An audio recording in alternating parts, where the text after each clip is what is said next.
Le soleil estival s'abattait sur la route poussiéreuse, irradiant une chaleur oppressante qui cuisait la terre. C'était le genre de chaleur qui rendait même la respiration pénible, poussant les gens à se réfugier à l'intérieur. Cette chaleur étouffante jetait un voile sur tout, même sur la normalement animée auberge du Moineau Rouge. L'auberge, habituellement emplie du bavardage des voyageurs et du tintement des tasses, était étrangement silencieuse. La chaleur accablante avait fait fuir les clients potentiels, laissant l'établissement étrangement calme. À l'intérieur, l'air était lourd et épais, un contraste saisissant avec l'esprit froid et calculateur de la silhouette solitaire qui entrait. Fang Yuan, un jeune homme au regard perçant et à l'esprit encore plus vif, franchit le seuil de la porte, sa présence ne perturbant guère l'air stagnant. Il se déplaçait avec détermination, son regard balayant la salle commune presque vide. Il semblait insensible à la chaleur étouffante, concentré sur ses propres calculs internes. Le commis, un jeune homme décharné luttant pour rester éveillé dans la chaleur de l'après-midi, se redressa brusquement en entendant le grincement de la porte qui s'ouvrait. Ses yeux s'écarquillèrent de légèrement à la vue d'un client, une lueur d'espoir chassant momentanément sa léthargie. « Bienvenue, monsieur !» Il accueillit Fang Yuan avec un sourire fatigué, mais plein d'espoir, désireux de rompre la monotonie de la journée. Fang Yuan, cependant, lui répondit par un bref signe de tête, son expression ne trahissant que peu d'émotion. Il se déplaçait avec économie de mouvement, ne gaspillant aucune énergie en politesses inutiles. Il s'approcha du comptoir, ses yeux perçants observant chaque détail de la salle et de son unique occupant. Bien qu'apparemment indifférent, Fang Yuan était extrêmement conscient de son environnement, son esprit analysant et élaborant constamment des stratégies. Le commis, encouragé par la présence de ce client rare, se lança dans un discours bien rodé sur les offres de l'auberge. « Nous avons une variété de plats aujourd'hui, monsieur. Notre spécialité est le canard rôti avec... »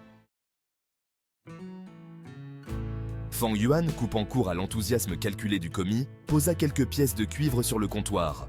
Une assiette de vos nouilles les moins chères et une cruche d'eau. Le commis, légèrement dégonflé par la simplicité de la commande, hésita un moment avant de hocher la tête. « Tout de suite, monsieur !» marmonna-t-il en se tournant pour transmettre la commande à la cuisine. Tandis que Fang Yuan attendait son repas, son regard se porta sur une table voisine où une cruche de vin à moitié vide était abandonnée. Il haussa légèrement un sourcil, notant l'arôme révélateur de vin de fleurs qui flottait dans l'air. « Plus de vin de fleurs ?» demanda-t-il nonchalamment, son ton d'une nonchalance trompeuse. Le commis, surpris par la question, balbutia une confirmation. « Oh oui, monsieur. La chaleur, voyez-vous. Les affaires sont calmes. » Fang Yuan reçut son repas avec un grognement de reconnaissance, son attention étant déjà revenue à ses pensées intérieures. Il mangeait méthodiquement, chaque bouchée étant calculée et efficace, son esprit bien loin de l'acte banal de la consommation de nourriture. Il repensait à ses récentes entreprises, les échos des batailles passées et des situations périlleuses encore frais dans sa mémoire. La fuite de la meute de loups, le face-à-face tendu avec le maître Gu rival. Chaque rencontre était un rappel brutal du chemin périlleux qu'il avait parcouru. Mais alors même qu'il revisait les dangers passés, ses pensées se projetaient déjà vers l'avenir. Il était parfaitement conscient de l'amenuisement de ses ressources, la pression constante de la survie pesant lourdement sur ses épaules. Il avait besoin de reconstituer son stock d'essence primordial, le sang vital de ses vergus, et ce rapidement. L'héritage du moine au vin de fleurs, un prix alléchant qu'il avait attiré dans cette région, lui semblait à la fois terriblement proche et frustrant hors de portée. Alors que Fang Yuan réfléchissait à sa prochaine action, une agitation à l'extérieur de l'auberge attira son attention. Il jeta un coup d'œil à la fenêtre, son regard perçant, la crasse pour observer la scène qui se déroulait dans la rue poussiéreuse.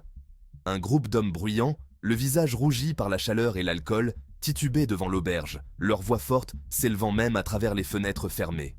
Ils portaient l'insigne révélateur du clan de chasseurs local, leur rire grossier laissant deviner une chasse fructueuse. Sur leur dos étaient attachées les carcasses de plusieurs sangliers, dont la peau épaisse brillait de sueur et de sang. Les yeux de Fang Yuan se plissèrent légèrement, son esprit reconnaissant instantanément l'opportunité qui se présentait.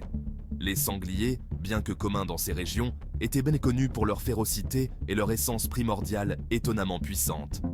Ils constituaient une ressource précieuse pour un maître Gu, leur essence étant particulièrement puissante pour améliorer certains types de vergus. Cela pourrait être fort utile.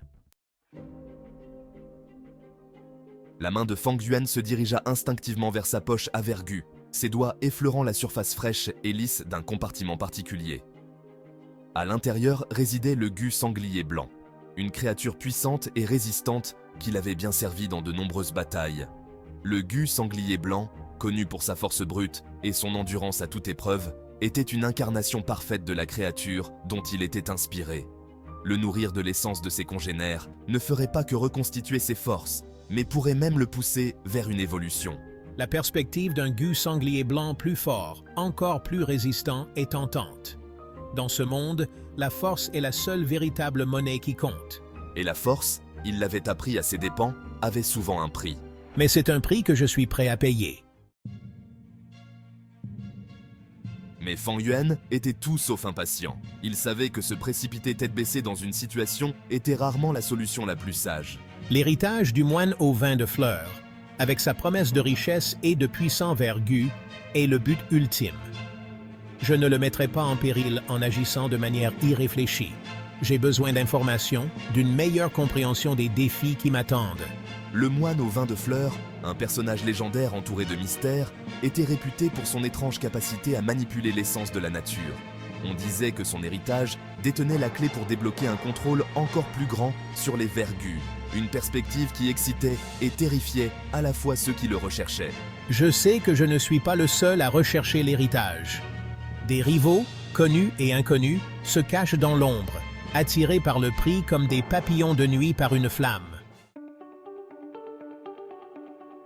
Il termina son repas, l'esprit déjà en ébullition de plans et d'éventualités. Les ressources, se rappela-t-il, étaient le moteur de toute entreprise réussie. Essence primordiale, nourriture pour vergu, information, alliance. Autant de ressources à gérer et à exploiter avec prudence. Je dois reconstituer mes réserves qui s'amenuisent tout en rassemblant davantage d'informations sur l'héritage du moine au vin de fleurs. Le clan de chasseurs, réalisa-t-il, pourrait être la clé des deux. Il possédait de précieuses connaissances sur les montagnes environnantes. Les montagnes mêmes où l'on disait que se cachait l'héritage du moine au vin de fleurs. Et leur récente prise de sanglier représente une excellente occasion d'acquérir l'essence primordiale dont j'ai tant besoin. Un plan commença à se former dans l'esprit de Fang Yuan, un plan aussi complexe et à multiples facettes qu'une toile d'araignée. Il allait utiliser cette opportunité inattendue à son avantage. Je vais suivre le clan de chasseurs, observer leurs mouvements et apprendre leur terrain de chasse. J'acquérais l'essence primordiale dont j'ai désespérément besoin, tout en recueillant des informations cruciales sur l'héritage du moine au vin de fleurs. Il allait transformer cette rencontre fortuite en un avantage tactique, un tremplin sur son chemin vers le pouvoir ultime. Il régla son repas et quitta l'auberge avec la même discrétion efficace qu'il avait eue en entrant. La chasse est ouverte, mais je ne suis pas seulement à la recherche de sangliers.